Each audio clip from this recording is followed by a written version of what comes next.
is back from the dead. That is the greatest war that will ever be fought, and it will be fought forever in the book of life when Jesus Christ returned. You understand?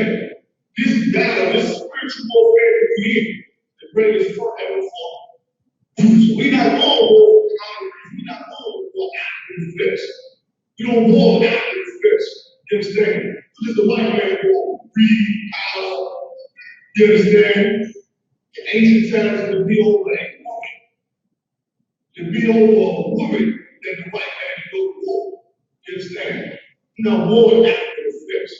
What are the things after the flesh? Flesh. Flesh. You understand? We're not war for those people. We're going to war for something that's spiritual. Something that's spiritual. You know, but man grew God, right from the sky, to the pulling down of strongholds. This is the only way that we will destroy any of the institutions that have destroyed black society through their philosophy. You know, casting down imagination. That's what? Imagination. This is spiritual. Carnivore is the war in the white man, like the war in Vietnam, like the war in Iraq, the Civil War. You understand? Those are carnivores. This war here that you see being fought out there on the borders is to bring down strongholds. What stronghold in American society? Go ahead. And every high thing that exalted itself, put that put it down strong. Put that down. God, but the mighty through the Most High, the Lord, meaning what the Lord got to be with you. We just read the Lord is a very important. We need a spiritual battle. The Lord is a spiritual being, a real spiritual being in the full dimension. Go ahead. To the pulling down of strongholds, pulling down strongholds. All of these Christian institutions. He has stronghold that the white man set up at the corner of every street in the ghetto. The Christian church is the stronghold of Satan.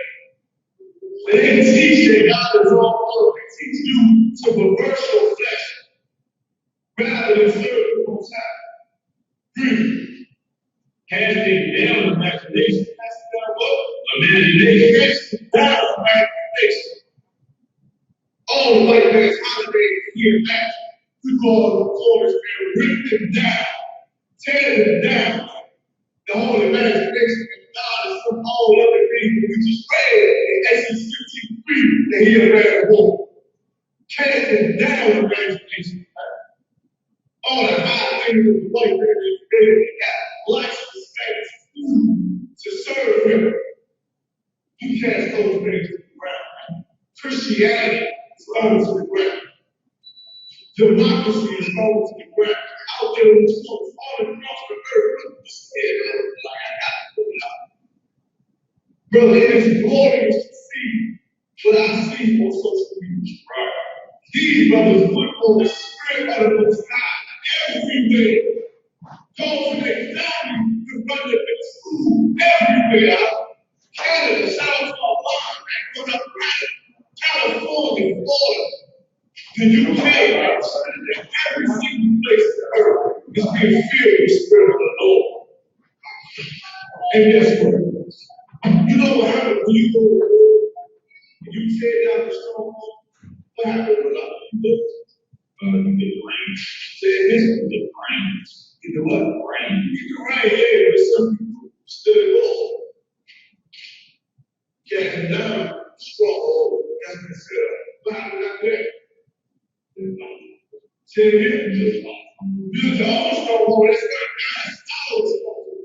Once we tear down the Christian church, the people that's been lied and destroyed and abused by his philosophy, you understand, and the institution itself, those men and those women become a stronghold for the Most High. Bruh.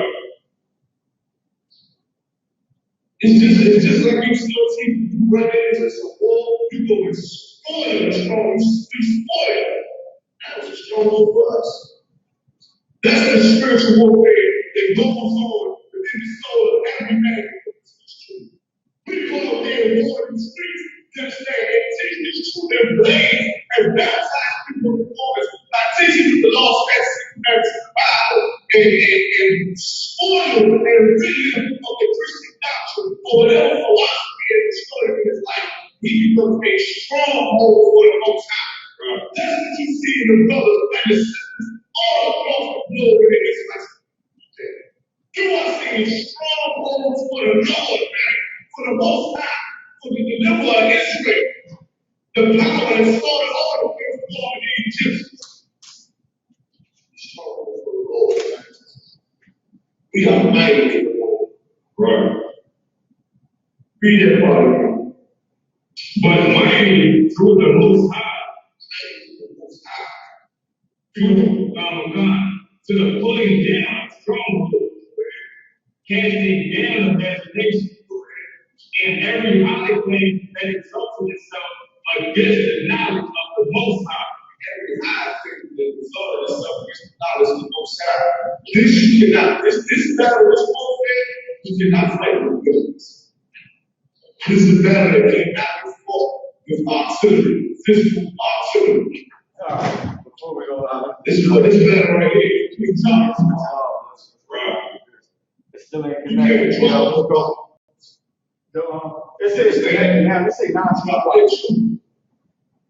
you draw that truth and mindset change. You change the mindset.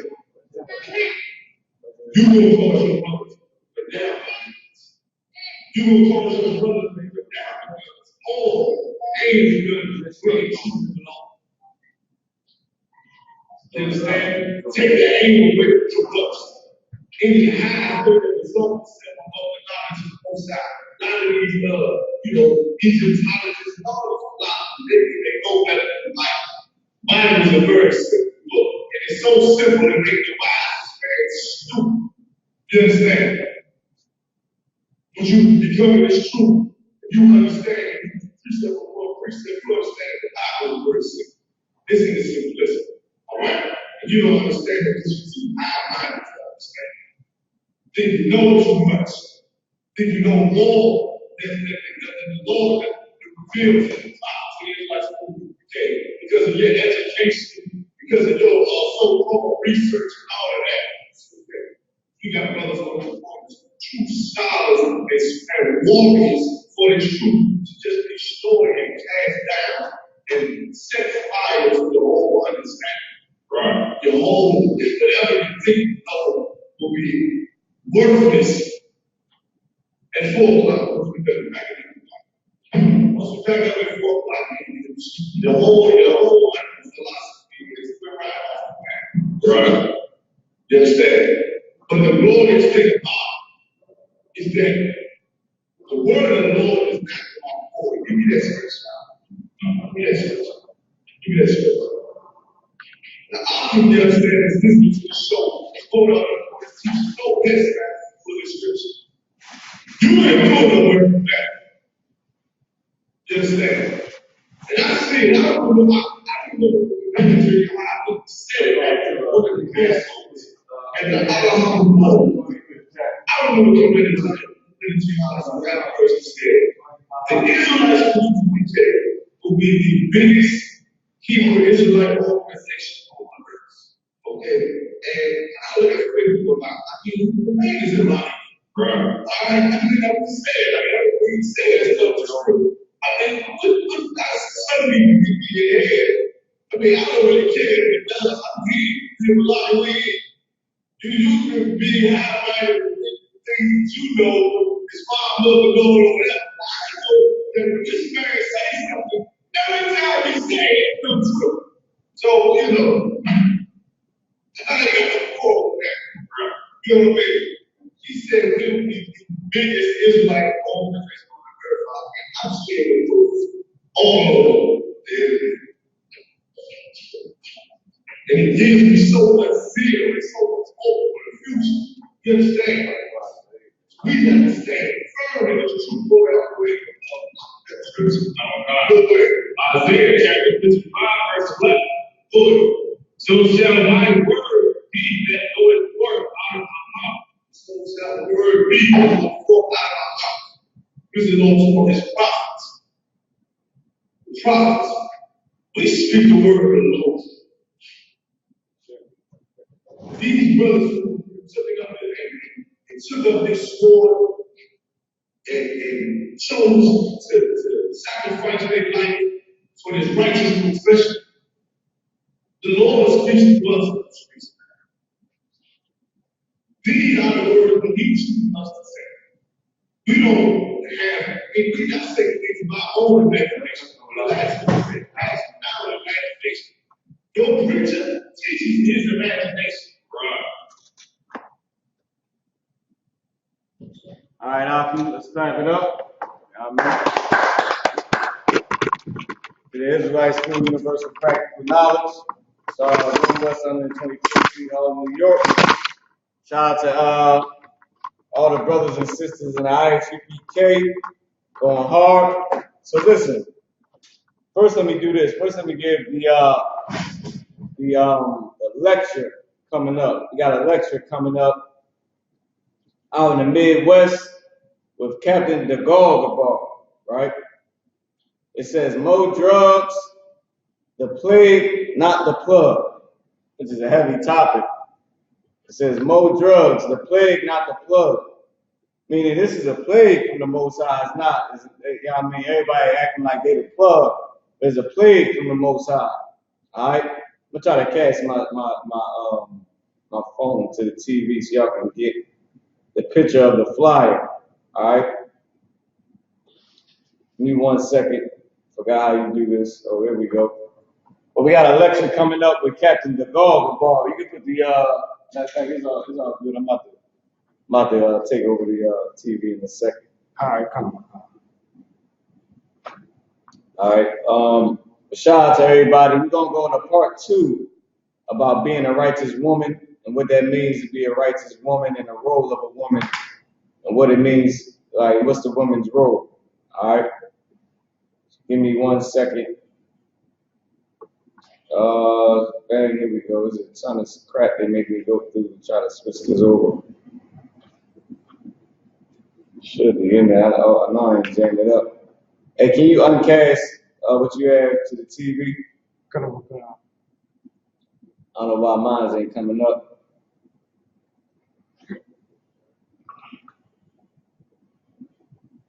I'm gonna try it again and see. Oh damn, I know why I ain't on the internet. There we go. All right, I'm gonna just cast it real quick. Just gonna pull this up. Y'all can get a chance to see this flyer for the more drugs, the plague, not the plug.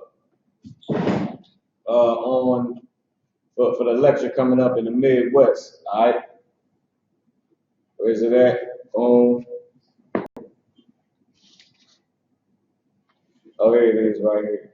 More drugs, the plague, not the plug. It says connection lost. I wonder why that is.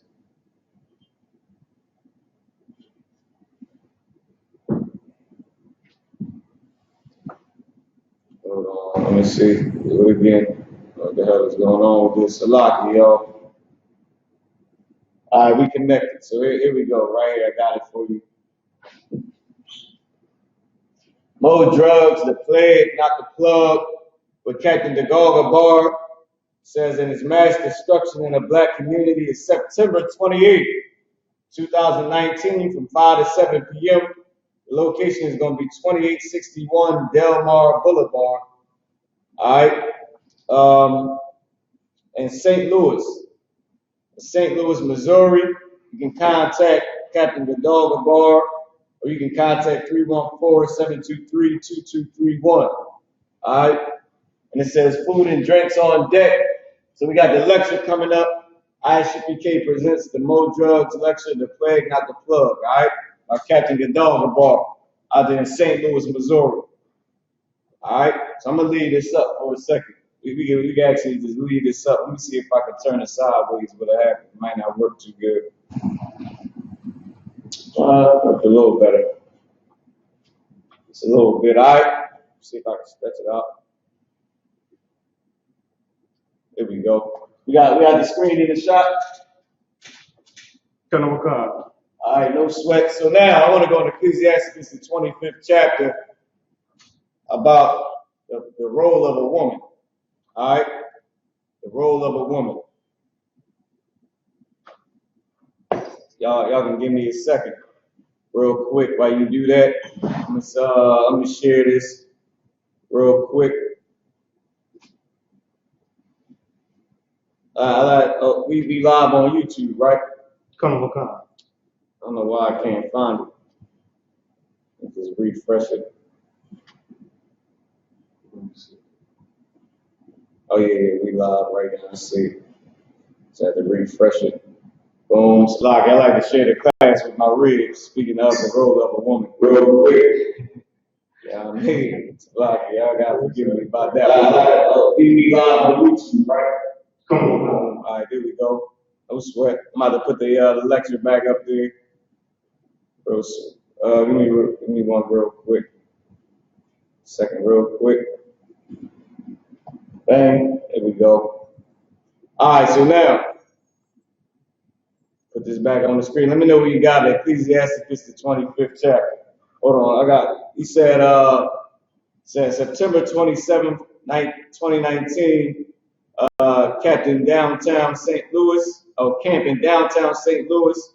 the corner of 14th and Spruce, 1 p.m. until then 9:28 is the lecture from 5 to 7 p.m. All right, then the feast of blowing the trumpets immediately after. All right, so that's out there in St. Louis. We got the lecture, the plague not the plug, and they're gonna have camp on the 27th. And memorial blowing the trumpets immediately after the lecture. All right. So let's support Captain Gadagabar. I mean, definitely big shout out to Captain Gadagabar for holding it down out there in St. Louis, doing what he got to do. All right. Hold on. Look at the phone. It ain't moving. So give me Ecclesiastes because we don't go into the role of a woman. All right. Come. Ecclesiastes chapter 25, verse 1. In three things I was beautiful. Go down, skip down to about verse 8. Verse 8. Well is him that dwelleth with a wife of understanding. Well is him that dwell with a wife of understanding. The role of a woman is to be a man's helpmeet. Give me that. Give me Genesis 3:16. We're going to start there. This is for the second half. We didn't cover this in the first half. We're going to cover this in the second half, the role of a woman. All right, we're going to go a little bit into Proverbs, the 31st chapter. We're going to get that real quick. Genesis 3:16. You can start at 3:14. Come. Genesis chapter 3, verse 14. And the serpent, and the Lord God said unto the serpent.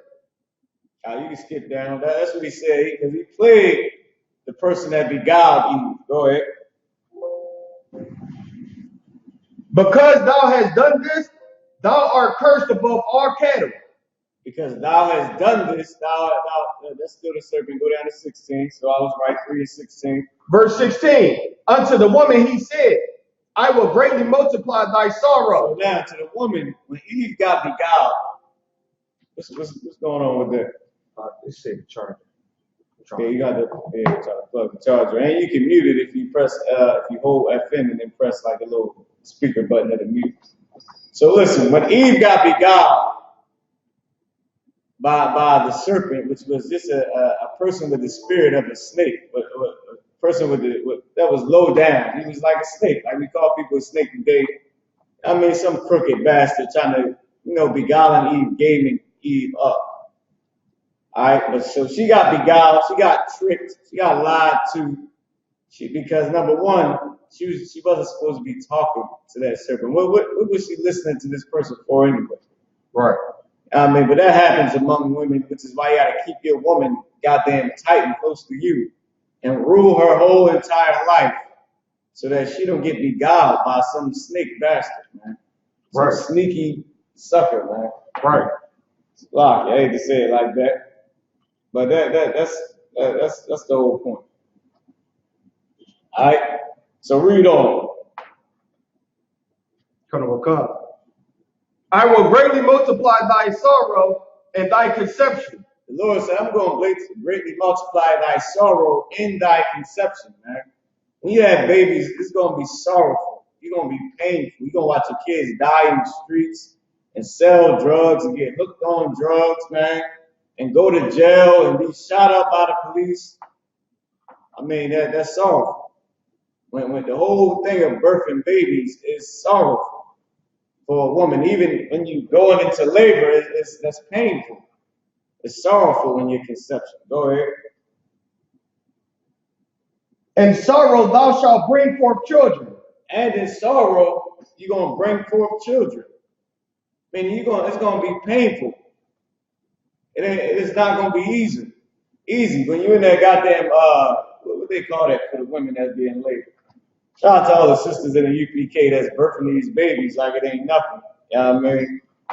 But it's painful. It's sorrowful. Go ahead. And thy desire shall be to thy husband. Now, here's the big part about it. Your desire going to be to who? Thy husband. Your desire going to be to your husband. What is that? What does that mean? What does it mean for a woman's desire to be to her husband? To me, she's just going to want a husband. She's just going to want a man. She's going to desire a man. That's not what it's saying. Of course, a woman desires a man. She's naturally made to desire a man. But this thing right here, the Lord had to make a curse for women because they did not do this. What did Eve do? She listened to the serpent. What did the serpent tell her?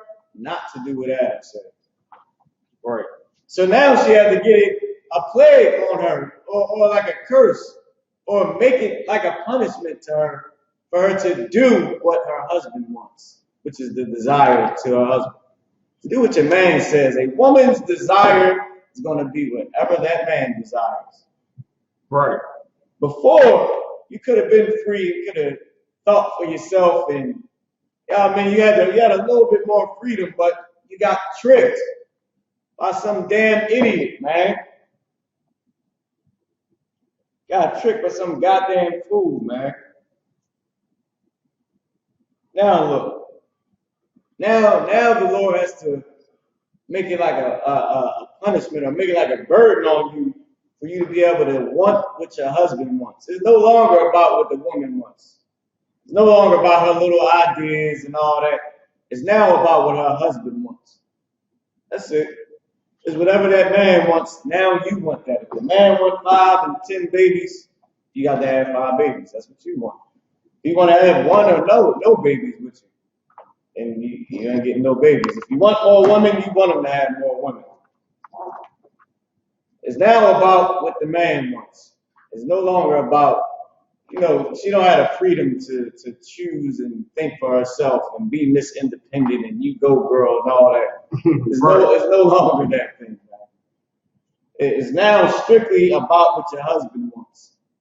All right? It's not about what you want. It's not a 50-50 relationship.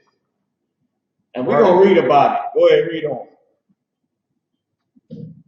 And he shall rule over thee. He shall what? Rule over thee. It's going to be 50-50. Rule over thee. He's going to rule your life. It's the man's job to run his woman, run his household, run his woman, run his kids, protect the children, make sure that family obeying the Most High. What's the woman's job? To please her man. Whatever he wants, she wants. To take care of her man. Right. Pay them bills. Pay his car phone bill, his automobile. I said the car phone bill, the cell phone bill, the automobile. And then now that man can chill. But if you don't, then listen, you know you're a terrible wife. You know you're a terrible wife and you arguing and trying to debate with your man and say, well, today we're going to do this and I want to do that. Why can't we do this? You're a terrible red, man. That's it. The man got to keep on checking you all day, every day. You're a terrible damn red. All right, that's the real deal. You're a goddamn terrible red. That brother, he's supposed to be ruling over you. That's what he's supposed to be doing. Right. Instead, he got to argue with you, and then sometimes you want to fight. Some women want to fight. Right. I don't know why, man. I get ribs that get pregnant, they want to fight. Like, are you serious? Can't be serious. You want to fight? Like, dang. Right. Like seriously too, man. Some women like to rumble, man. Like the general say, you got to come in the house and put on the gloves. You come in the door, shut the door, take your jacket off, grab the gloves. Like, all right, you ready for round 5? Let's go. You got the rumble, man. That's not how it's supposed to be. The man is supposed to rule over you. Read that part again. And he shall rule over thee. You're supposed to desire what I desire. Whatever I want, you want. And I'm supposed to rule your whole damn life.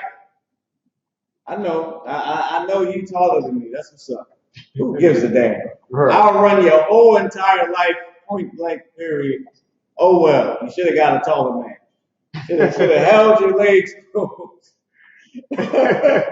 Maybe the man too tall for you. You too short. He way up here. Well, you should have kept your goddamn legs closed. Goddamn it. Right. And to the brothers, listen. Maybe the bra too short and you don't want to deal with her, but you got to. You have kept it in your pants, brother.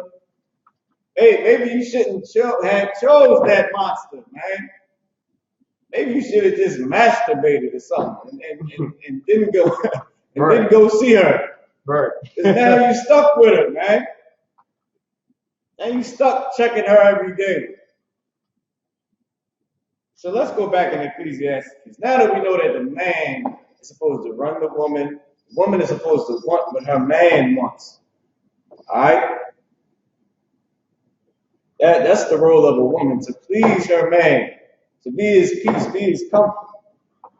Go ahead. Ecclesiasticus chapter 25, verse 8. Go ahead. Well is he that dwelleth with a wife of understanding. Now, if you got a wife of understanding, Ecclesiastes 25 and verse 8, if you got a wife that understands her role, you are well. Read it again. Baba Shaw. Well is he that dwelleth with a wife of understanding. Well is a man who dwells with a wife of understanding. If your wife understands her role, understands her job, you good to go. Right. You ain't got to be in there checking her every damn day. You gonna check her bread. Right. They carnal. Listen, women, you gotta be honest with y'all. We your brothers and your husbands, right? Y'all are too carnal to really just be all the way 100. Right. And that is your battle, because without being so carnal, your job is way too easy. Like, you would excel in it. Like, it would just be too easy. That's why the sisters in the UPK excel greatly, because they have understanding and they know how to fight carnality. So now their job is like easy as hell. Right. Diana, if you was a woman, right? Your job is to please your man, like get bent over, do whatever he needs you to do, cook, clean, and have babies, and bring some money in. That's it. That's where it stops at. Rocky, who wouldn't take that? Who wouldn't take that? You want me to bust it open? I'll bust it open. Go ahead.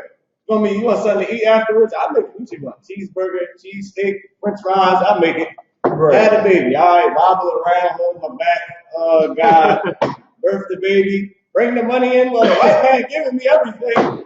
Damn, I go get a nice little corporate job, be around them stinking devils. Right. And drive around in a goddamn, my husband drive around in a Maserati. Right. You want more women, give them to me on the weekend. I take it for Wednesday, Thursday, Friday, then send them my way, and for the weekend. God damn it. Right. That's it. That's the woman's job, Bob. You know how easy that is. Right. The hardest part might be the babies. Right. That's about the hardest part. I don't want no parts of that. I'm glad I'm not a woman. I don't want no parts of that. I don't want no part of the monthly flower that comes on. I'm good. I'm gonna just leave me. Let's get back to the topic, all right? I'm good to y'all can have that. Because that job is so damn easy, y'all.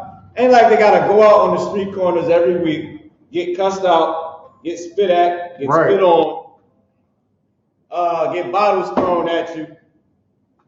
Have the white man threaten you and black people threaten you. Right. Then you gotta come home, deal with the rib, deal with the kids.